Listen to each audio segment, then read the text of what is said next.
அப்படி ஸ்டேட்டஸ் வச்சு நாங்க வாழ்ந்துட்டு இருந்தான்.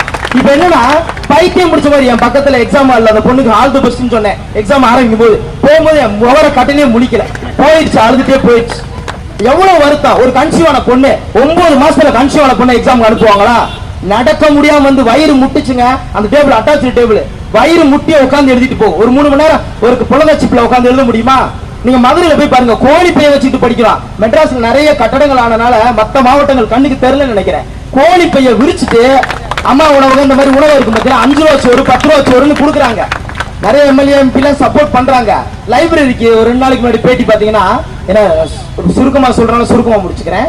லைப்ரரியில போய் பாத்தீங்கன்னா, சார் ஓல்டு புக்கே இல்ல, அதுல சீக்கிரம் இப்பதான் புக்கே வாங்கி போட போறாங்க. 1000 கணக்கில் லைப்ரரி கட்டடம் கட்டுறது முக்கியம் இல்ல.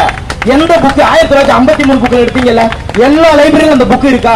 புக் இல்ல. எதுவுமே சோர்ஸ் இல்லைன்னா ஒன்னும் பெரிய அந்த சேலஞ்ச் ஒண்ணு இருக்கு பாருங்க. கொஸ்டின் எடுக்கிறது நீங்க. ஏங்க என்கிட்ட ஒரு 450 ரூபா விடுங்க, ஒரு டீம் வச்சிருக்கேன்.